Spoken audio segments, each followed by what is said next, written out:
প্রিয় শিক্ষার্থী, আজকের এই ক্লাসে তোমাদেরকে জানাই স্বাগতম। এই ভিডিওতে আমি তোমাদের ইংরাজি বইয়ের ইউনিট 4.2.1 নিয়ে আলোচনা করব। বলা হচ্ছে নাও, এখন read the following statements in column 1। Column 1-এ অর্থাৎ এই যে এখানে কলাম 1, এই পাশে 5টা সেন্টেন্স রয়েছে। তোমাদেরকে এই 5টা সেন্টেন্স পড়তে বলা হচ্ছে। অ্যান্ড এবং ইন পেয়ার্স অর গ্রুপস, জোড়ায় অথবা দলে, match them with the tones, তাদের যে টোন অর্থাৎ এই সেন্টেন্সগুলো কোন ধরনের, মানে এটা পড়ার পরে তুমি কেমন ফিল করতেছ সেটা কলাম 2-এ রয়েছে। কলাম 1-এর সাথে কলাম 2 মূলত ম্যাচিং করতে হবে। এখানে দেখো বলে দেওয়াই হচ্ছে যে ম্যাচ দেম, এগুলা মিলাও উইথ দ্য টোনস, তাদের যে মানে দৃষ্টিভঙ্গি, মানে এই কথাগুলো কেমন, সেন্টেন্সগুলো কেমন, এটার সাথে মিলাও। এবং এই টোনটা কি এখানে দেখো ব্র্যাকেটে রয়েছে, how you feel when reading the sentences. তুমি যখন কলাম 1-এর সেন্টেন্সগুলো পড়বে তখন কেমন অনুভব করবে। ইন কলাম 2, সেটা কলাম 2-এ রয়েছে। কলাম 1-এর সাথে মূলত কলাম 2 মিল করতে হবে।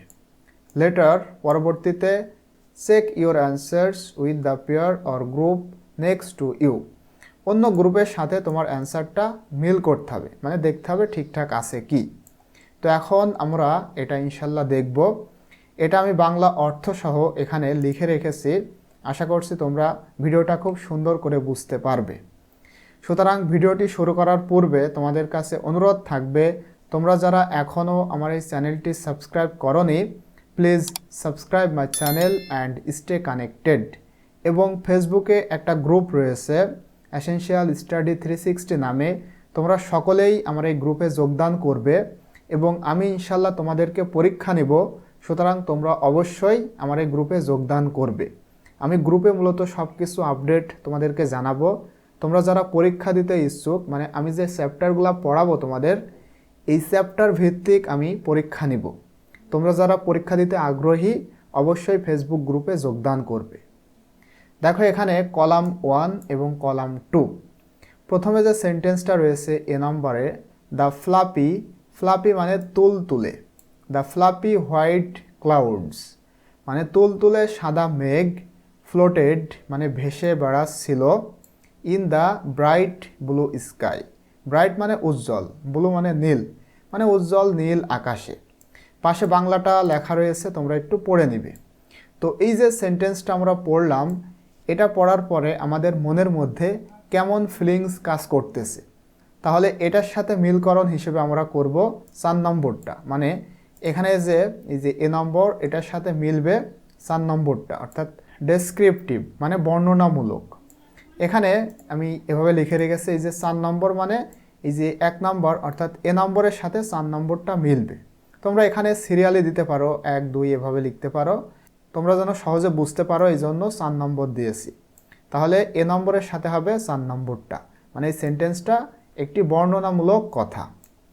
দেন দেখো বি নম্বরে রয়েছে, every mistake is an opportunity, মানে প্রতিটা ভুল ইজ অ্যান অপরচুনিটি, একটা করে সুযোগ তৈরি করে বা সুযোগ থাকে টু লার্ন অ্যান্ড গ্রো, শেখার এবং বেড়ে ওঠার।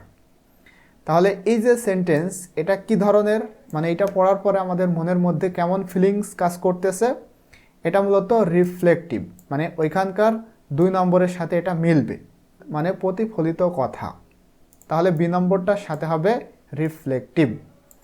এরপরে দেখো সি নম্বরে রয়েছে, আই ওন্ডার, ওন্ডার মানে অবাক হওয়া বা ভাবা, আমি বিস্ময়ের সাথে ভাবি, হোয়াই সাম প্লান্টস, কেন কিছু গাছপালা, হ্যাভ ডিফারেন্ট কালারড ফ্লাওয়ার্স, মানে এই যে এক একটা গাছে এক এক রকম ফুল হয়, এটা ভেবে আমি অবাক হই। এটা কি ধরনের কথা, এটা পড়ার পর আমাদের মনের মধ্যে এক প্রকার মানে কৌতূহলী কাজ করছে না, এই জন্য এইটার সাথে ওইখানকার 1 নম্বরটা মিলবে। এবং 1 নম্বরে রয়েছে কিউরিয়াস, মানে এটা কিউরিয়াসমূলক কথা, মানে কৌতূহলী কথা।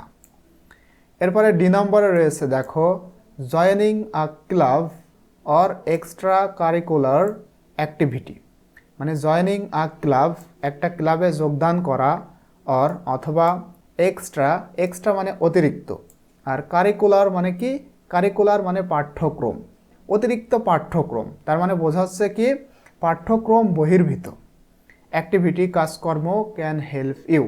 এই যে জয়নিং ক্লাব এবং পাঠ্যক্রম বহির্ভূত যে সমস্ত কাজকর্ম রয়েছে, ক্যান হেল্প ইউ, এগুলা তোমাকে সাহায্য করতে পারে ডেভেলপ মানে উন্নতি করতে, নিউ স্কিলস নতুন দক্ষতা উন্নতি করতে সাহায্য করতে পারে, অ্যান্ড মেক ফ্রেন্ডস এবং বন্ধু তৈরিতেও সাহায্য করে। এই যে সেন্টেন্সটা আমরা পড়লাম, এটা কি ধরনের কথা? এটা অবশ্যই এটার সাথে 3 নম্বরটা মিলবে, অর্থাৎ পারসুয়েসিভ বা পারসুয়েসিভ মানে প্রসিত বা বিশ্বাস অর্জন করা, বিশ্বাস উৎপাদনের ক্ষমতা। তাহলে ডি নম্বরটার সাথে মিলবে 3 নম্বরটা। ফাইনালি দেখো রয়েছে ই নম্বরে, হোয়েন যখন, আই থিঙ্ক আমি চিন্তা করি, অ্যাবাউট মাই ফেভারিট হবি মানে আমার প্রিয় শখ নিয়ে যখন আমি চিন্তা করি, it brings me joy, bring মানে নিয়ে আসা, ইট ব্রিংস মি জয় এটা আনন্দ নিয়ে আসে মানে আমার মনের মধ্যে আনন্দ তৈরি করে, অ্যান্ড হেল্পস মি রিল্যাক্স এবং আরাম করতে সাহায্য করে। এটা কি ধরনের কথা? দেখো এইটার সাথে মিলবে 5 নম্বরটা, অর্থাৎ ইনস্পাইরেশনাল অনুপ্রেরণামূলক কথা। তো আশা করছি তোমরা এটা বুঝতে পেরেছো।